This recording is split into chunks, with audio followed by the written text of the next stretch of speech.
Olá, seja muito bem-vindo. Eu sou Tabata Pote. Nesta edição, eu te mantenho muito bem informado com as principais notícias do cenário internacional. A Grécia vai proibir o acesso de menores de 15 anos de idade às redes sociais. O anúncio foi feito pelo primeiro-ministro do país em um vídeo no TikTok, alegando problemas como ansiedade, cansaço e pressão social. A Grécia vai proibir o acesso às redes sociais para crianças e adolescentes menores de 15 anos a partir de 1º de janeiro de 2027. O anúncio foi feito pelo primeiro-ministro do país nesta quarta-feira em um vídeo no TikTok. A ciência é clara: quando uma criança fica horas em frente às telas, seu cérebro não descansa. É por isso que decidimos seguir em frente com uma medida difícil, mas necessária: proibir o acesso às redes sociais para crianças menores de 15 anos. A regulamentação será introduzida no verão de 2026 e entrará em vigor em 1º de janeiro de 2027. A Grécia está entre os primeiros países do mundo a adotar tal medida. Tenho certeza, porém, que não será o último. A proibição será aplicada a plataformas que priorizam o fluxo contínuo de conteúdo, como Facebook, Instagram, TikTok e Snapchat. Mas serviços de mensagens e plataformas de vídeo, incluindo Messenger, WhatsApp, Viber e YouTube, serão excluídos. A Austrália foi o primeiro país do mundo a legislar sobre o assunto, proibindo menores de 16 anos de usar as principais plataformas em dezembro, alegando a necessidade de protegê-los de algoritmos predatórios e do cyberbullying. Outros países como Espanha, França, Portugal e Dinamarca, entre outros, também querem restringir o acesso às redes sociais. A União Europeia como um todo está considerando uma medida semelhante. O produto interno bruto dos Estados Unidos cresceu apenas 0,5% no último trimestre do ano passado. A taxa foi menor do que a estimativa. O produto interno bruto dos Estados Unidos cresceu apenas 0,5% na taxa anualizada no último trimestre de 2025. A estimativa anterior era de um aumento de 0,7% para o período, uma revisão considerável em relação à projeção inicial de 1,4%. O Departamento do Comércio explicou que a revisão para baixo, indicada pelos dados atualizados nesta quinta-feira, se deve principalmente a uma reavaliação do nível de investimento. Os Estados Unidos medem seu crescimento econômico no trimestre com uma projeção de 12 meses, baseada nas condições vigentes no momento da medição. O crescimento anual, no entanto, permaneceu inalterado em 2,1% em relação ao ano anterior. Em 2024, o PIB americano teve um crescimento de 2,8%. A Finlândia está com um projeto para contratar mais de 140 mil trabalhadores até 2035. E os brasileiros estão entre os principais candidatos para assumirem as vagas. Segundo o Ministério das Relações Exteriores, cerca de 2.611 brasileiros vivem na Finlândia atualmente. Mas esse número pode crescer ainda mais. Isso porque, segundo o governo finlandês, as empresas do país planejam contratar mais de 140 mil trabalhadores até 2035 para a área de tecnologia. E os brasileiros estão entre os principais candidatos dessas vagas, junto com os indianos e vietnamitas. Para tudo isso acontecer, a Finlândia precisa agilizar a concessão de vistos, reduzindo o prazo de emissão para no máximo 2 semanas, caso o estrangeiro tenha uma proposta de trabalho e negocia com o Brasil um acordo bilateral de previdência social. Na prática, isso permitiria que os brasileiros que trabalharem na Finlândia, que lidera o ranking de países mais felizes do mundo, mantenham o direito à aposentadoria no Brasil, caso decidam retornar a seu país de origem. A temperatura média dos oceanos atingiu níveis próximos aos recordes para o mês de março, indicando o provável retorno do fenômeno El Niño, combinado com as mudanças climáticas. Esse alerta foi feito pelo Observatório Europeu Copérnicos. O boletim mensal do Observatório Europeu Copérnicos alerta que após os 3 anos mais quentes já registrados na Terra, o retorno do El Niño no segundo semestre do ano faz com que os climatologistas temam que a humanidade esteja caminhando para novas ondas de calor extremas. Este fenômeno cíclico corresponde ao aquecimento periódico e em larga escala das águas em uma parte do Pacífico, que tem um efeito dominó no clima global por vários meses. O último El Niño, em 2023 e 2024, faz desses anos os 2 mais quentes já registrados. Em março passado, a temperatura média da superfície do oceano era de 20,97 graus Celsius, excluindo as regiões polares, 1/10 de grau abaixo do recorde estabelecido no mesmo mês de 2024, de acordo com o Copérnicus. O número continuou subindo em abril, segundo o painel de monitoramento em tempo real do observatório.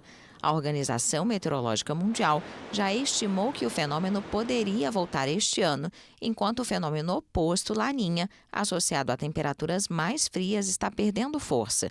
No início de março, essa agência da ONU estimou uma probabilidade de 40% de ocorrência antes de julho.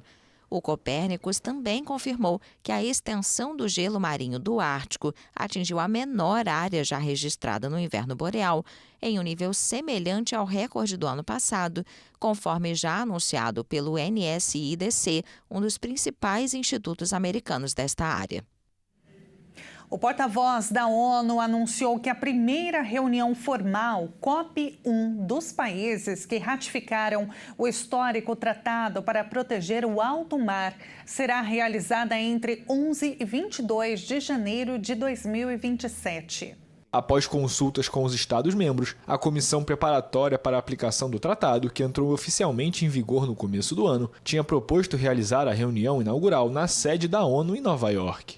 Ao final da última reunião preparatória, na semana passada, a Aliança para o Alto Mar comemorou os avanços realizados para preparar o terreno da COP1. O alto mar começa onde terminam as zonas econômicas exclusivas dos países, a um máximo de 370 quilômetros da costa, e não está sob a jurisdição de nenhum estado. Hoje em dia, apenas 1% do alto mar, que representa quase metade do planeta, e 60% dos oceanos, estão sujeitas a medidas de conservação. O Congresso argentino aprovou na última semana uma iniciativa do presidente Javier Milei que permite às províncias redefinir as áreas de proteção de geleiras para expandir as operações de mineração, apesar da resistência de ambientalistas. O Congresso argentino aprovou uma reforma da Lei das Geleiras na madrugada desta quinta-feira. A iniciativa do presidente Javier Milei permite que as províncias redefinam áreas protegidas para expandir as operações de mineração. Organizações ambientalistas alertaram que a medida vai agravar a crise climática e anunciaram que vão contestá-la na justiça. Dói muito porque é inconstitucional discutir isso quando temos uma Constituição, uma lei que protege nossas geleiras, nossas terras. Mas também é reconfortante saber que estamos nos manifestando, fazendo nossas vozes serem ouvidas. Quanto custará a água potável que não vai nos envenenar? E isso sem mencionar a água que precisamos para cozinhar. Portanto, é urgente que vamos às ruas e digamos não. Milei busca impulsionar a capacidade da Argentina na exploração de cobre, lítio, ouro e prata. Para isso, cita como exemplo frequentemente o Chile, país vizinho e maior produtor mundial de cobre, localizado na mesma cordilheira. Uma projeção do Banco Central indica que a Argentina poderá triplicar suas exportações de mineração até 2030. De acordo com o levantamento nacional de 2018, a Argentina possui aproximadamente 17 mil massas de gelo com mais de 1 hectare, incluindo geleiras e geleiras de detritos, ou seja, massas de gelo cobertas por rochas. O Instituto Argentino de Pesquisas sobre Neve e Gelo informou que no noroeste do país, região onde se concentram os projetos de mineração, essas massas de gelo encolheram 17% na última década, principalmente devido às mudanças climáticas. A escassez global de hélio foi impulsionada por conta dos conflitos no Oriente Médio. A guerra ameaça paralisar a produção de chips, além de elevar os custos de semicondutores e expor a vulnerabilidade da cadeia tecnológica mundial. A indústria global de semicondutores atravessa uma crise inesperada causada pela escassez de hélio, que é um gás essencial para a fabricação de chips. Ele é essencial para o resfriamento criogênico, que é um processo industrial de ultracongelamento, que utiliza gases liquefeitos, além de detecção de vazamentos e controle de ambientes de vácuo. O hélio é praticamente insubstituível nos processos de produção de semicondutores avançados, que abastecem desde automóveis até servidores de inteligência artificial. A falta do gás não é apenas um problema técnico, mas resultado de tensões geopolíticas e logísticas.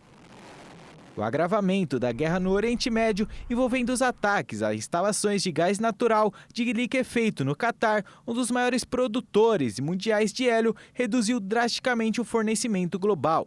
Cerca de 1/3 da oferta mundial depende dessa região, e bloqueios na rota marítima do Estreito de Hormuz atrasam ainda mais o transporte do gás. Consequentemente, os preços disparam e fabricantes enfrentam dificuldades para manter a produção regular. Além disso, algumas empresas já relatam redução de ritmo ou paralisação de linhas de produção, enquanto outras registram atrasos na entrega de chips, afetando eletrônicos de consumo e automóveis. A concentração da produção de hélio em pontos sensíveis do Oriente Médio expõe a indústria tecnológica a riscos externos que podem se estender por anos, caso a normalização do fornecimento dependa da reconstrução de instalações danificadas ou da estabilização da região.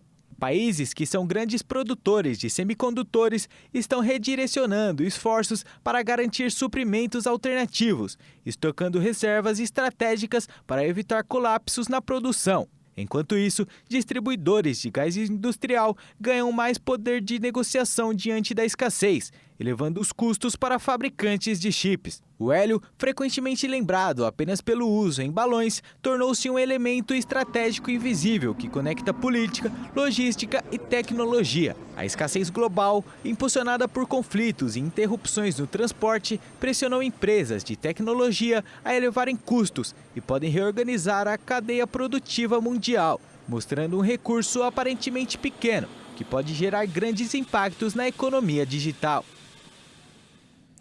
A gigante americana de semicondutores Intel vai atuar em parceria com o bilionário Elon Musk em um projeto para fabricar chips para automóveis e robôs da Tesla. Em mensagem publicada nesta terça-feira na rede social X, a gigante americana de semicondutores afirmou que está orgulhosa de se juntar ao projeto Terafab, com SpaceX, xAI e Tesla para melhorar a tecnologia da fabricação de processadores. Ao contrário de seus principais concorrentes americanos, Nvidia, Broadcom e AMD, que terceirizam a produção de chips, a Intel conta com capacidade industrial para uma fabricação própria.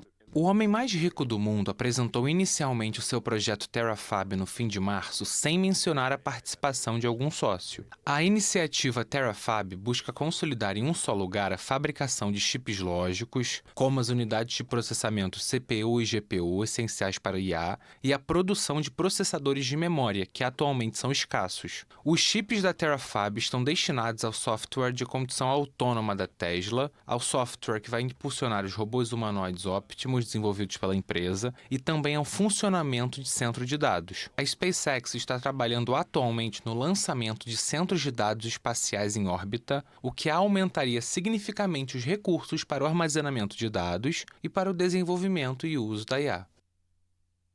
Um estudo desenvolvido por pesquisadores de um instituto ligado à Universidade Cornell, nos Estados Unidos, identificou 45 exoplanetas rochosos situados em zonas habitáveis com elevado potencial para abrigar vida. A análise foi conduzida por Abigail Bow, pesquisadora do Departamento de Astronomia da instituição, e por Gilles Lowry, graduada em astronomia pela mesma universidade. Segundo as autoras, a seleção dos planetas levou em consideração a proximidade de suas estrelas e as condições que poderiam permitir a presença de água, que é essencial para a vida. Atualmente, a comunidade científica contabiliza mais de 6.000 exoplanetas catalogados, mas também uma fração apresenta características compatíveis com a biologia humana. Entre os destaques do novo catálogo estão Próxima Centauri B, localizada a cerca de 4,2 anos-luz de distância, continua sendo um dos exoplanetas potencialmente portadores de vida mais próximos da Terra. Planetas do sistema TRAPPIST-1, localizado a cerca de 40 anos-luz da Terra, 4 planetas deste sistema TRAPPIST-1, D, E, F e G, estão na lista por orbitarem a estrela Anã Vermelho. É promissor parecer-se com a Terra. A metodologia utiliza nosso planeta como principal parâmetro de habitabilidade.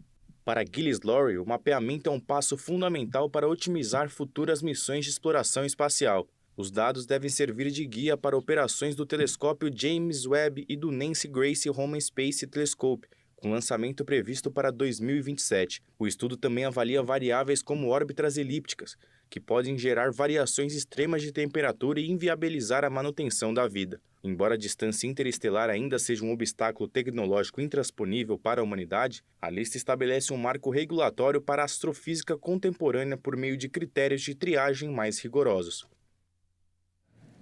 Agora olha só essa notícia, que curioso. O Camboja revelou a estátua de uma grande farejadora de minas terrestres. Magawa é uma fêmea de rato gigante africano e a única roedora a receber a medalha de ouro da Associação de Proteção dos Animais do Reino Unido por bravura animal. Uma fêmea de rato gigante africano ganhou uma homenagem no Camboja por seu trabalho como farejadora de minas terrestres. O país asiático inaugurou uma estátua de Magawa, a única roedora a receber a medalha de ouro da Associação de Proteção de Animais do Reino Unido, por bravura em 2020. Originária da Tanzânia, ela ajudou a detectar mais de 100 minas e outros aparatos não detonados em uma área equivalente a 20 campos de futebol, entre 2016 e 2021. O trabalho de Magawa evitou a morte ou mutilação de muitas pessoas no Camboja. Magawa, que media 70 centímetros, conseguia inspecionar uma área equivalente a uma quadra de tênis em 30 minutos, tarefa que levaria 4 dias para um humano com detector de metais. O animal morreu em 2022 aos 8 anos de idade. O Camboja continua repleto de minas, munição descartada e outras armas de décadas de guerra iniciadas na década de 1960. E esta edição termina aqui. Muito obrigada pela sua companhia. Até a próxima.